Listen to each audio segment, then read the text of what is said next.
hiki ni kile ambacho kinaendelea kwenye vita vya Urusi dhidi ya Ukraine, ambapo mara kwa mara yako mengi ambayo yanaendelea kutoka kwenye uwanja wa kivita.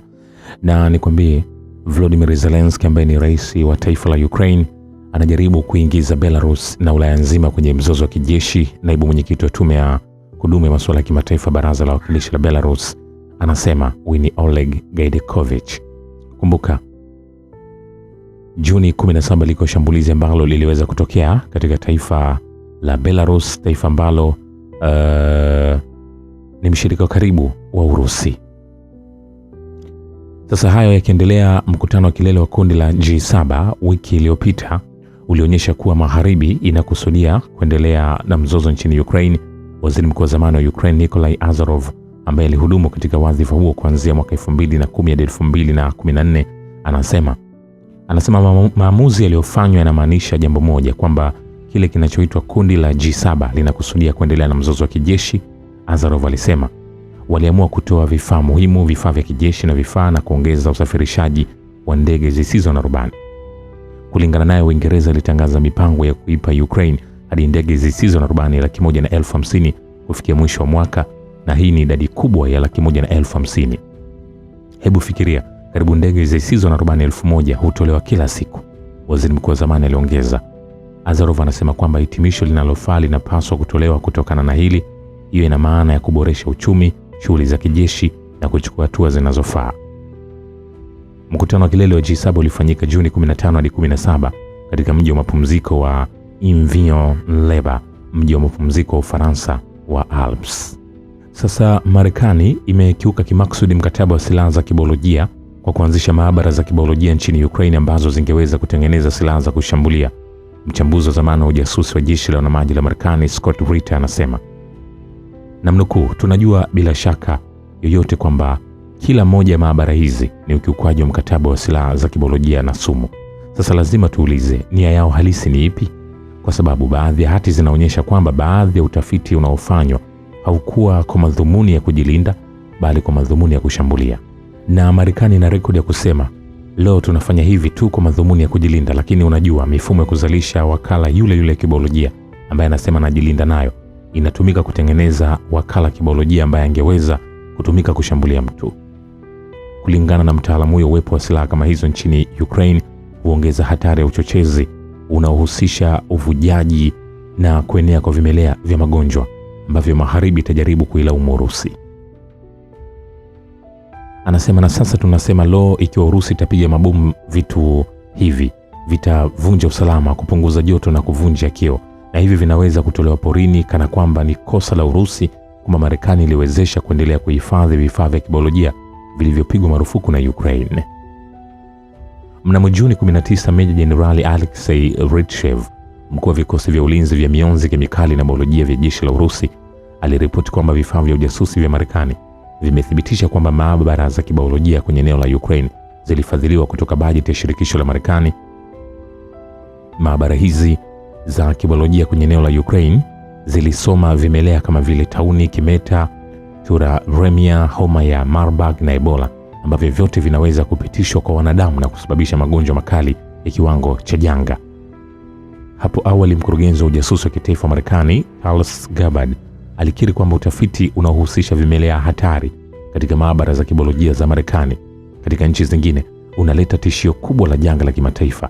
Nyaraka zilizoondolewa kwenye kundi la vimelea zinasema kwamba Marekani ilisaidia kuanzisha zaidi ya maabara 40 za kibiolojia nchini Ukraine zilizounganishwa na tata ya kijeshi na viwanda vya Marekani. Mnamo Juni 2022, Pentagon iliripoti kwamba Marekani ilikuwa imeunga mkono maabara 46 za kibiolojia nchini Ukraine. Kulingana na Washington, ushirikiano huu ulikuwa kwa madhumuni ya amani. Wakati huo mamlaka ya Urusi imeeleza wasiwasi mara kwa mara kuhusu shughuli za maabara za kibiolojia za Marekani nchini Ukraine. Sasa kurugenzi ya kitaifa ya ujasusi ya Marekani imekiri vyema uhalali wa wasiwasi huo. Gabbard alithibitisha kwamba utafiti uliofanywa katika vituo hivyo unaweza kuwa na athari mbaya duniani. Vilevile kwenye uwanja wa kivita, mabomu ya kivita ya Su-34 ya Urusi yenye kazi nyingi yameshambulia katika sehemu ya kupelekwa na kudhibiti ndege zisizo na rubani za Ukraine huko Dobropol, Kucherovyar na Nikolayevka. katika eneo la Donetsk People's Republic kwa kutumia FAB-1500 na FAB-500, wizara ya ulinzi imesema. Malengo yaliharibiwa ambayo inathibitishwa na video ya ufuatiliaji. Vilevile vitengo vya kundi la vita la mashariki mwa Urusi vimeharibu ndege zisizo na rubani 42 na vituo vitatu vya Starlink vinavyoendeshwa na jeshi la Ukraine siku iliyopita, afisa wa kituo cha waandishi wa habari wa kundi la vita Mikhail Gerasimov anasema. Na vitengo vya kundi la vita la magharibi mwa Urusi limeharibu vituo 49 vya kudhibiti ndege zisizo na rubani, vituo viwili vya mawasiliano ya satellite vya Starlink, vituo vitatu vya risasi vya Ukraine siku iliyopita. Na vikosi vya jeshi la Urusi pia vimeshambulia vituo muhimu vya nishati vya jeshi la Ukraine kwenye maeneo ya Kiev, Sumy, Chernihiv na Jamhuri ya Watu Donetsk kwa kutumia ndege zisizo na rubani za Gerbera, wizara ya ulinzi imeripoti.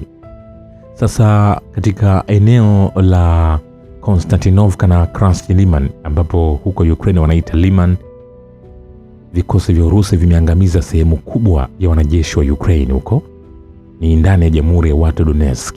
Na hii ni katika wiki iliyopita, ni moja taarifa iliyotolewa na mtaalamu wa mambo ya kijeshi Andrei Marochko. Na katika wiki iliyopita jeshi la Ukraine iliweza kupunguza idadi ya mashambulizi ya kujibu kutokana na mashambulizi ya jeshi la Urusi na kulenga juhudi zake katika kushikilia nafasi zake. Na ulinzi wa Ukraine ulianguka katika baadhi ya sekta za mstari wa mbele. Wizara ya ulinzi ya Urusi imeripoti mapema kwamba kundi lake la magharibi la Battle Group lilikuwa limekomboa majengo 251 na kuteka ngome 37 za adui huko Krasny Liman kwa wiki nzima.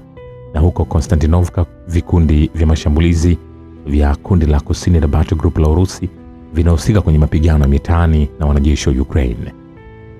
Vita hivi namna ambavyo vinaendelea kuleta athari pande zote, si kwa Ukraine pekee wala si kwa upande wa Urusi pekee.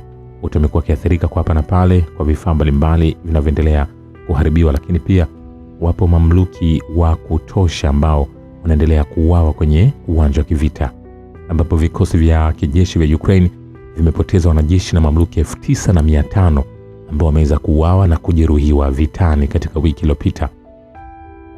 Na hii ikiwa ni ongezeko la 155 ikilinganishwa na kipindi cha awali kama hichi ambapo mamluki waliweza kuripotiwa. Kwa hiyo vita hivi vinaendelea, na navyozungumza hivi ni kama utani, lakini ni maisha binadamu yanaendelea kutoweka kupitia vita. Na viongozi upande wa Ukraine, Volodymyr Zelensky ameonekana hayupo tayari kusitisha vita, ila yuko tayari kuendelea kupigana, yuko tayari kuendelea kugeuza askari wake kuwa vyakula vya mizinga ya Urusi. Na hivi karibuni amepokea maiti nyingi za askari wake, na Urusi pia amepokea maiti chache za askari wake. Lakini nini hasa au lini vita hivi vitamalizika? Hicho ndio kile ambacho kinaendelea kuombewa. Vita vimalizike, amani izidi kutamalaki duniani, kwa sababu hizi ni vita vya uchumi, vita ambavyo vinalenga kumdhoofisha Urusi, na ni vita ambavyo pia Urusi analenga kujijengea heshima. Nini hasa kitaendelea? Nikwambia hivi, hatujamaliza. Shukran kwa Babu Kivita. Mimi ni The Rich Voice.